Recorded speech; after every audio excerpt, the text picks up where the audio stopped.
یتوکل علی اللہ فہو حسبہ، اور جو اللہ پر بھروسہ کرے اللہ اس کے لیے کافی ہو جاتا ہے، اس کی ضروریات کا وہ خود کفیل ہوتا ہے اور اس کے کام اس کے ذمہ کرم پہ ہوتے ہیں، کوئی ہو کے دیکھے اس کا۔ تو جو اللہ سے ڈرے اللہ اس کے لیے راستے بناتا ہے۔ حضرت عوف بن مالک رضی اللہ تعالی عنہ الاشجعی حضور کی خدمت میں حاضر ہوئے اور عرض گزار ہوئے کہ میرا بیٹا سالم مشرکین کی قید میں ہے اور میں فاقوں کی حالت میں ہوں، تو فرمایا آل محمد کے پاس ایک سیر جو ہیں، بس اس کے علاوہ ہمارے پاس بھی کھانے کے لیے دنیاوی اسباب نہیں ہیں۔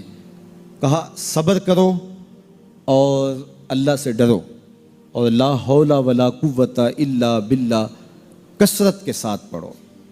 یہ ایسا وظیفہ ہے، ایک حدیث پاک میں آتا ہے کہ یہ 99 بیماریوں کا علاج ہے، اس میں سب سے کم درجے کی بیماری ہم اور غم ہے، یہ دکھوں کا مداوع ہے، مشکلات کا علاج ہے، اور یہ وظیفہ میرے حضور نے بتایا۔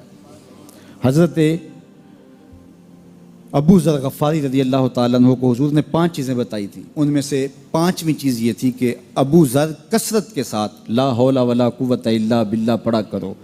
فرمایا عرش الہی کے نیچے ایک خاص خزانہ ہے، یہ وظیفہ وہاں سے آیا ہے، یہ زندگی میں معمول بنا لو، جب پھنس جاؤ مشکلات میں آ جاؤ تو لا حول ولا قوت الا باللہ پڑھو، اللہ راستے کھولے گا۔ تو حضور نے 3 چیزیں فرمائی، اللہ سے ڈرو، صبر کرو اور کثرت کے ساتھ لا حول ولا قوت الا باللہ پڑھو۔ وہ فرماتے ہیں کہ میں یہ عمل شروع کیا، ابھی گھر میں بیٹھا ہی تھا کہ دروازے پہ دستک ہوئی، تو میں اٹھا کہ دروازہ کھولوں دیکھوں کہ کون ہے، تو دروازہ کھولا، دیکھا میرا بیٹا کھڑا ہے اور اس کے پیچھے 100 اونٹ کھڑے ہیں۔ تو میں نے کہا کہ تم اور یہ اونٹ؟ کہا مجھے موقع لگ گیا، میں ان کی قید سے بھاگ آیا اور آتے آتے ان کے 100 اونٹ بھی ہانک لایا ہوں۔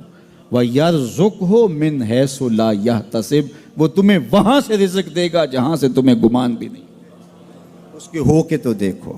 اللہ اکبر، اللہ کے ہو جاؤ تو پھر وہ تمہاری ضرورتوں کا کفیل ہو جائے گا۔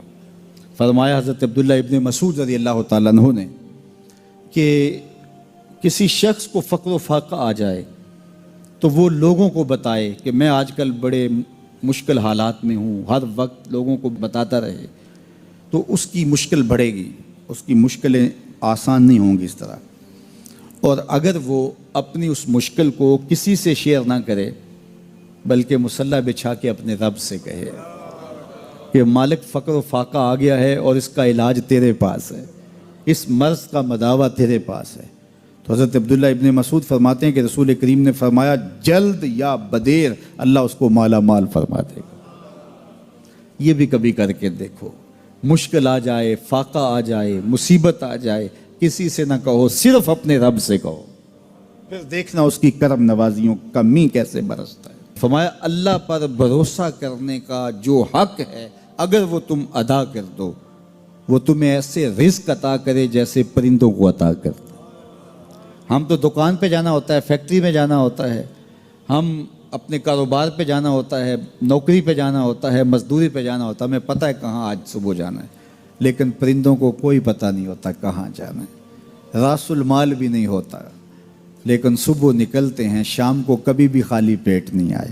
بن توکل پنچھی اڑ دے، خرچ نہ پلے زیرا ہو۔ گھر سے خالی پیٹ نکلتے ہیں، جب واپس آتے ہیں تو پیٹ بھرے ہوئے ہوتے ہیں، اور پھر جو ان کی ضرورت ہوتی ہے اللہ وہ ساری ضرورتیں پوری کرتا ہے، جو ضرورت ان کی ہوتی ہے۔ یہ شیر کتنا گوشت کھاتا ہے اللہ روز اسے دیتا ہے، یہ ہنس روزانہ سچے موتی کھاتے ہیں، اور آپ مارکیٹ میں لینے جائیں لاکھوں روپے لگا کے تولے ماشے کے حساب سے آپ خریدتے ہیں، پھر بھی آپ کو یقین نہیں ہوتا کہ یہ سچے ہیں یا 2 نمبر ہیں۔ اور ہنس دنیا پہ کروڑوں جانور پائے جاتے ہیں، روز کھاتے ہیں، صبح بھی، شام بھی، دوپہر بھی، پیٹ بھر کے کھاتے ہیں، اللہ روز انہیں عطا کر۔ کہا اس پہ بھروسہ تو کر کے دیکھو، وہ تمہاری ضرورتوں کا کفیل ہوگا، اس پہ بھروسہ کرو گے وہ تمہیں وہاں سے دے گا جہاں تجھے گمان بھی نہیں ہوگا۔ ارشاد فرمایا جو اللہ سے ڈرے اللہ اس کے لیے راستے کھول دیتا ہے، اور اللہ اس کو وہاں سے دیتا ہے جہاں سے اسے گمان بھی نہیں ہوتا۔ حضور نبی رحمت صلی اللہ علیہ وسلم نے ارشاد فرمایا 4 اشخاص ایسے ہیں جن کو جنت میں جانے سے کوئی چیز نہیں روک سکتی، اور فرمایا اگر لوگوں کے سست پڑ جانے کا اندیشہ نہ ہو تو اے عمر میں تجھ کو کہوں کہ یہ بات گلیوں اور بازاروں میں لوگوں کو بتا دو۔ اور پھر حضور نے ان 4 اشخاص کا تذکرہ کیا۔ ایک وہ شخص جو والدین کے ساتھ حسن سلوک کرتا ہے، دوسرا وہ شخص جس کی اولاد زیادہ ہے ذرائع آمدنی تھوڑے ہیں لیکن وہ اپنی اولاد کے پیٹ میں لقمہ حرام نہیں جانے دیتا۔ جب ذرائع آمدنی زیادہ ہوں اور پھر حرام سے بچنا یہ بھی بہت بڑی سعادت ہے، لیکن جب ذرائع آمدنی بھی تھوڑے ہوں اور اولاد بھی زیادہ ہو تو پھر حرام سے بچنا یہ بڑا مشکل اور آزمائش کا مرحلہ ہوتا ہے۔ تو جو اس موقع میں رزق حرام سے بچا، قیامت کے دن حضور کے فرمان کے مطابق جنت میں جانے سے اسے کوئی شے نہیں روک سکتا۔ اور ہم صحابہ کی زندگیاں دیکھتے ہیں، فجر کی نماز ہوتی ہے، ایک صحابی جلدی سے اٹھ کے چلے جاتے ہیں۔ ایک دن آقا کریم نے پوچھا کہ ابو درداء کیا بات ہے؟ تو حضرت ابو درداء نے عرض کی حضور آپ جانتے ہیں آج کل مدینے میں کھجوریں پکنے کا موسم ہے اور سحری کے وقت ٹھنڈی ہوائیں مدینے کی سرزمین کو سلام کرنے بھی آتی۔ میرے ہمسائے کے صحن میں ایک اونچا لمبا درخت ہے کھجور کا جس کا جھکاؤ میرے گھر کی سمت ہے، اور جب ہوا چلتی ہے تو اس سے کھجوریں ٹوٹ کے میرے ویڑے میں گر پڑتی ہیں۔ میں جلدی جلدی اس لیے چلا جاتا ہوں کہ بچوں کے اٹھنے سے قبل وہ کھجوریں اٹھا کے ان کے گھر میں پھینک دوں، کہیں ایسا نہ ہو کہ میرا بچہ کوئی کھجور اٹھا کے اپنے منہ میں ڈال لے۔ یہ صحابہ کا مزاج۔ اور ہماری سڑک سے گنے کی ٹرالی گزر کر تو دیکھیں، ہم بچے کو شاباش دیتے ہیں کہ بڑا دلیر نکلا ہے۔ جس کو آج آپ حوصلہ افزائی کر رہے ہیں کل بڑا ہو کے ڈاکو بنے گا، کل بڑا ہو کے راہزن اور لٹیرا بنے گا۔ اولاد کی تربیت کے باب میں یہ بات ہے کہ اگر وہ گناہ کا ارتکاب بچپن میں بھی کرتے ہیں تو ان کی وہاں حوصلہ شکنی کی جائے تاکہ ان کے دل میں گناہ سے نفرت پیدا ہو جائے۔